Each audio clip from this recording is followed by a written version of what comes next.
Hello दोस्तों, स्वागत है आपका बीएससी फिजिक्स की लेक्चर सीरीज़ में। हम यांत्रिकी पढ़ रहे थे और आज का हमारा टॉपिक है गैलीलियन रूपांतरण।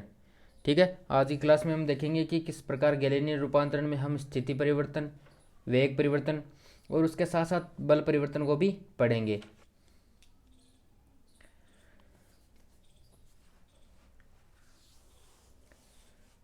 ठीक है, तो सबसे पहले हम देख लेते हैं स्थिति रूपांतरण।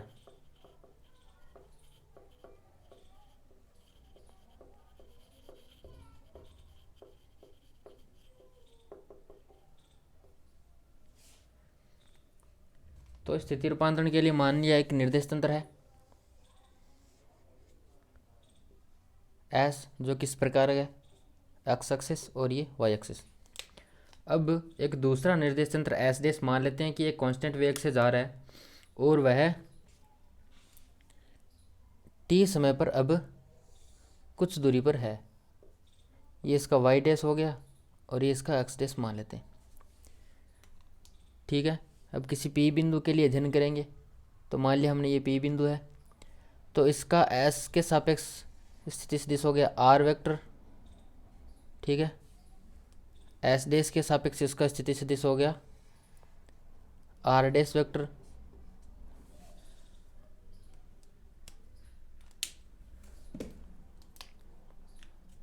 और माना कि ये स्थिति सदिश इसका कुछ आर नोट विस्थापन होगा यहाँ पे। ठीक है, ये वी वेग से जा रहा है आगे, कांस्टेंट है।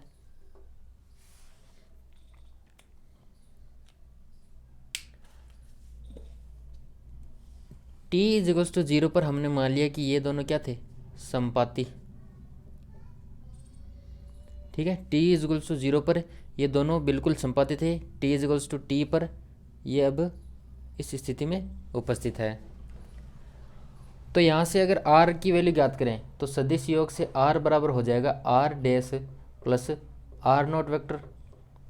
ठीक है, यहाँ से आर डैश की वैल्यू आ जाएगी R vector minus R naught vector.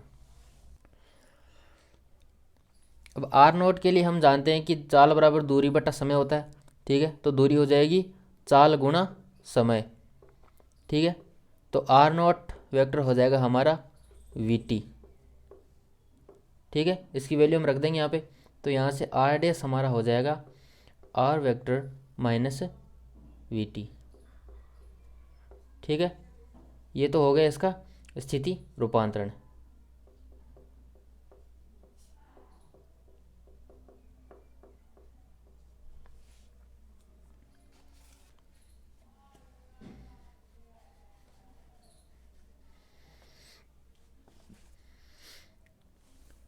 अब यहाँ पे v की वैल्यू देखें तो v की वैल्यू क्या हो जाएगी, ये तीनों दिशा में है। ठीक है, ये यहाँ पे z होगा और यहाँ पे z डैश। तो v की वैल्यू हो जाएगी हमारे पास V X I cap plus V Y J cap plus V Z के कैप। ठीक है, तीनों डायरेक्शन में जो वेग है उनका योग होगा, ये हो गया v हमारा। और यहाँ पे इसी प्रकार r क्या हो जाएगा, r हो जाएगा हमारा X I cap plus Y J cap plus Z के कैप। ठीक है, r डैश हो जाएगा X dash I cap plus Y dash J cap plus Z dash K cap. ठीक है, इन तीनों की अगर वैल्यू रखें, यहाँ पे वैल्यू रख देंगे तो हमारे पास आ जाएगा X dash I cap plus Y dash J cap plus Z dash K cap बराबर X I cap plus Y J cap plus Z के कैप। ठीक है, और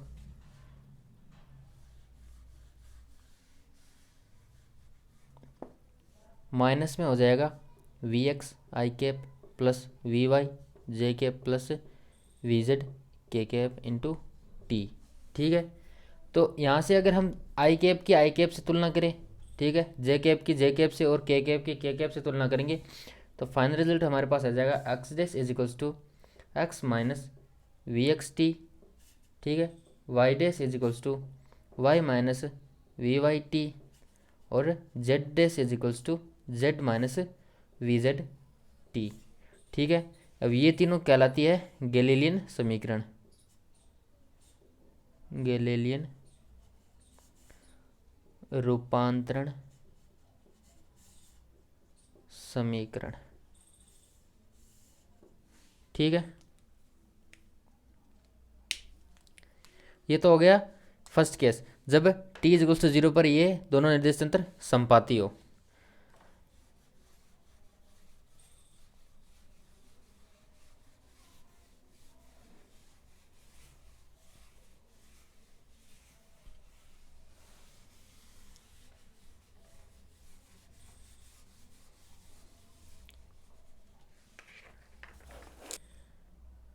अब देखते हैं यदि दोनों निर्देश तंत्र t इज इक्वल टू 0 पर संपाती नहीं होते, तो मान लिया हमने यहाँ पे ये एस डेस,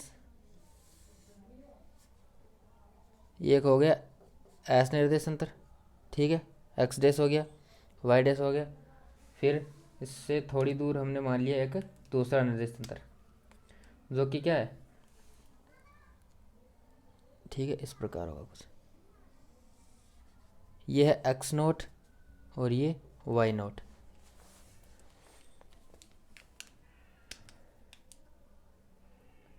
अब ये निर्देश तंत्र कुछ टी समय बाद अगर यहाँ पे आ जाए तो ये हो जाएगा एक्स डेस और ये हो जाएगा वाई डेस। ठीक है, ये दोनों निर्देश तंत्र थे जो कि टी इज इक्वल टू 0 पर क्या थे, कुछ दूरी पर पहले से स्थित थे। अब यह कुछ वेग से चलकर कुछ दूरी पर चला जाता है, तब हम देखेंगे कि किसी बिंदु P पर इसके क्या प्रभाव होंगे। तो मान लिया हमने यहाँ पर बिंदु P है, ठीक है, तो S से इसका निर्देश तंत्र हो जाएगा, स्थिति सदिश हो जाएगा R, ठीक है, R वेक्टर, और S डैश से हमने मान लिया कि इसका हो गया R डैश। ठीक है, ये P बिंदु हो गया, इसका नाम दे देंगे एस नोट, ये हो गया एस निर्देश तंत्र, और ये हो गया हमारा एस डैश निर्देश तंत्र।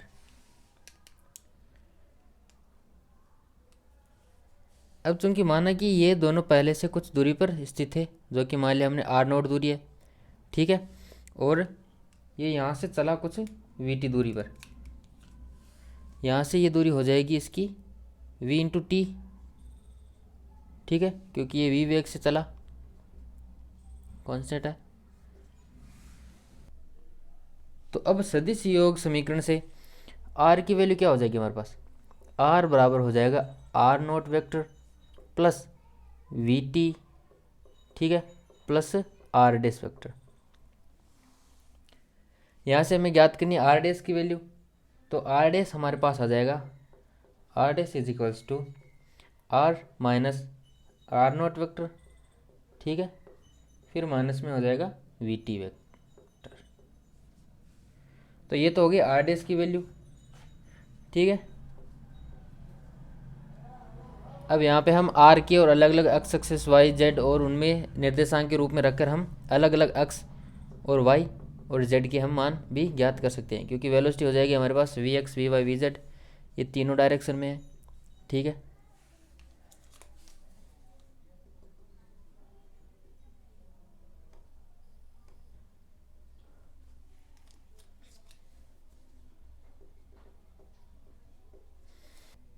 अब चूंकि संपाती नहीं है तो जो दूरी है उन दोनों के बीच की वह आर वेक्टर से घट जाएगी और हमारे पास फाइनल रिजल्ट आ जाएगा आर डैश।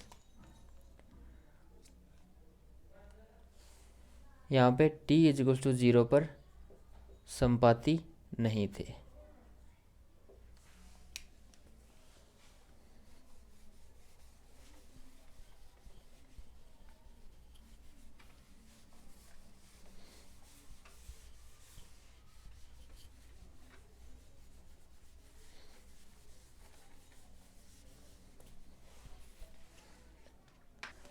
अब नेक्स्ट अगर हम दो बिंदुओं के मध्य विस्थापन की तुलना करें, ठीक है, दो बिंदुओं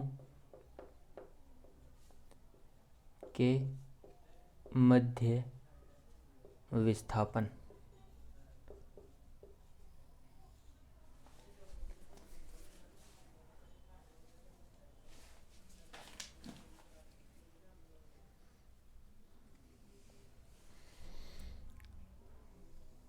माना कि एक एस निर्देश तंत्र है हमारे पास, ठीक है, ये एक्स हो गया, ये Y axis,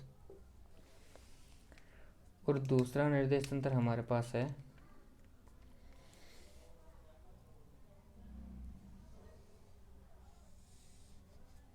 x dash Y dash, ठीक है, एस डैश।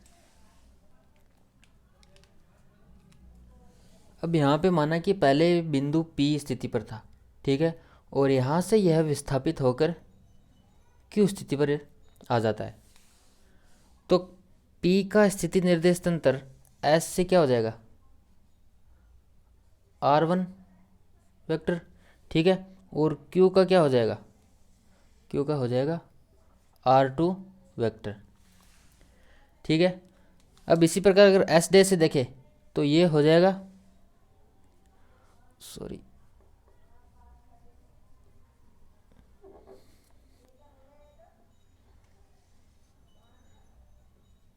ये हो जाएगा R1 डैश वेक्टर, ठीक है, और यहाँ से हो जाएगा, ये हो जाएगा R2 डैश वेक्टर, ठीक है, ये इसकी स्थिति हो गई।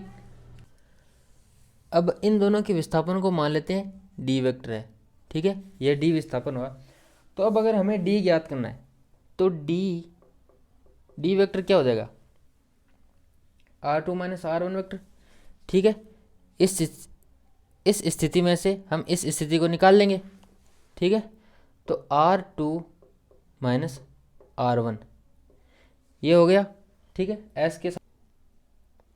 अब अगर R डैश की वैल्यू ज्ञात करें तो R डैश क्या हो जाएगा, R डैश हो जाएगा यहाँ से, ठीक है, ये VT हो गया, ये विस्थापन कितना हो गया, V इंटू टी VT, ठीक है, क्योंकि V वेग से ये चल रहा था निर्देश तंत्र कांस्टेंट वेग से, तो R डैश हो जाएगा हमारा R1 वेक्टर माइनस VT, ठीक है। इसी प्रकार R2 क्या हो जाएगा, R2 डैश हो जाएगा हमारा R2 वेक्टर माइनस VT, ठीक है, ये दोनों तो V तो क्योंकि कांस्टेंट है तो ये सेम रहेगा। अब हमारे पास R डैश आ गया और R2 डैश की वैल्यू भी आ गई, और S डैश के सापेक्ष अगर हम इसका विस्थापन देखें तो मान लिया कि ये D डैश वेक्टर है, ठीक है, इसके सापेक्ष D वेक्टर था और उसके सापेक्ष हमने मान लिया D विस्थापन है, D डैश विस्थापन है, तो यहाँ से D डैश की वैल्यू क्या हो जाएगी, D डैश की वैल्यू हो जाएगी R2 dash vector minus R1 dash vector.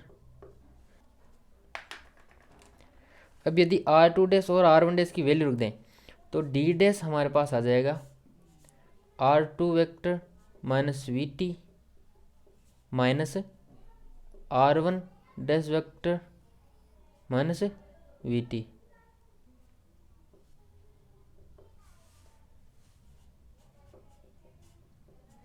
Bracket को खोल दें तो आ जाएगा R2 vector minus VT minus R1 vector minus minus plus VT, ठीक है, यहाँ से ये दोनों कैंसिल हो गए, तो फाइनल आ गया हमारे पास D dash is equals to R2 minus R1, जो कि क्या था, जो कि D वेक्टर था।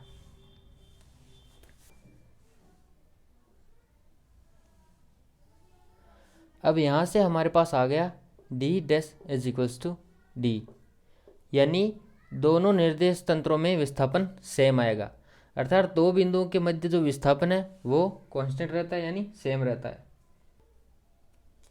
और इसे गैलीलियन निस्सरता नियम भी कहते हैं, ठीक है। अगर कहीं पूछ ले कि गैलीलियन निस्सरता नियम क्या है बताइए, तो आप बता देंगे कि दो बिंदुओं के मध्य अगर विस्थापन हमें दे रखा हो और अगर हमें ज्ञात करना है तो दोनों निर्देश तंत्रों के सापेक्ष विस्थापन सेम आएगा।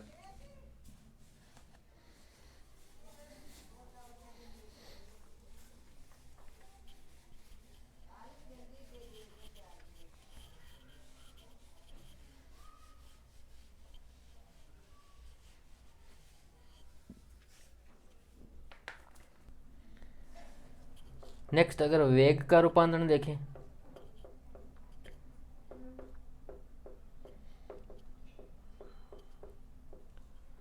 तो हमने एक समीकरण ज्ञात की थी विस्थापन के लिए, वो थी R dash is equals to R vector minus V T.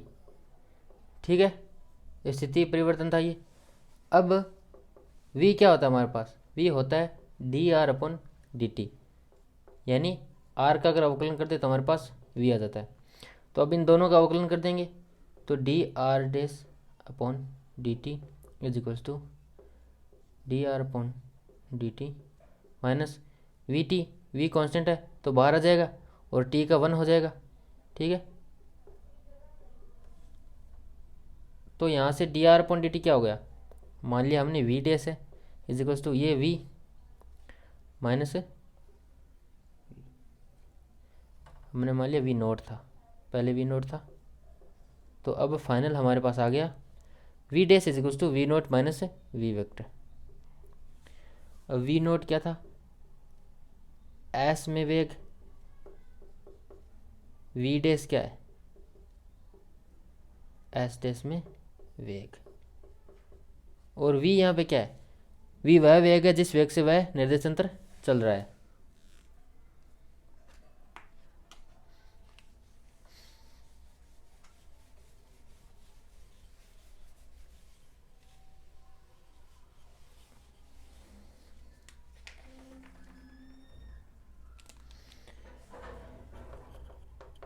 Next अगर हम त्वरण की बात करें तो त्वरण के लिए भी हम स्थिति समीकरण से ही ज्ञात करेंगे। ए हमारा क्या होता है, D two R upon D T square. अगर स्थिति का 2 बार अवकलन करें तो हमारे पास त्वरण आता है, तो दोनों तरफ 2 बार अवकलन कर देते हैं।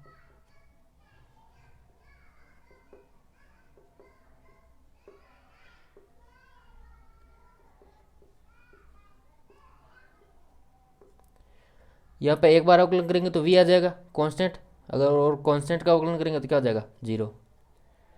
तो ये हमने मान लिया ए डैश इज इक्वल्स टू, ये हो गया a, यानी दोनों का त्वरण सेम आएगा।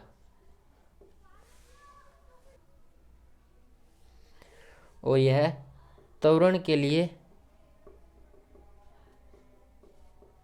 गैलीलियन का निस्सरता नियम है।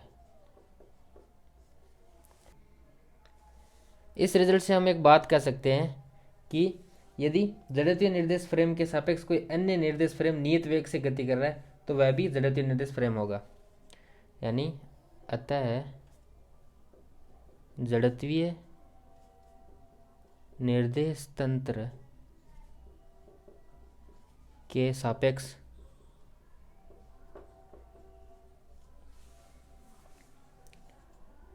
कोई अन्य फ्रेम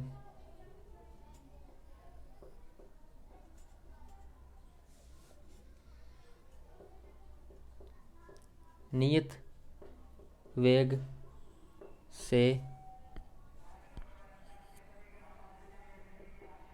गति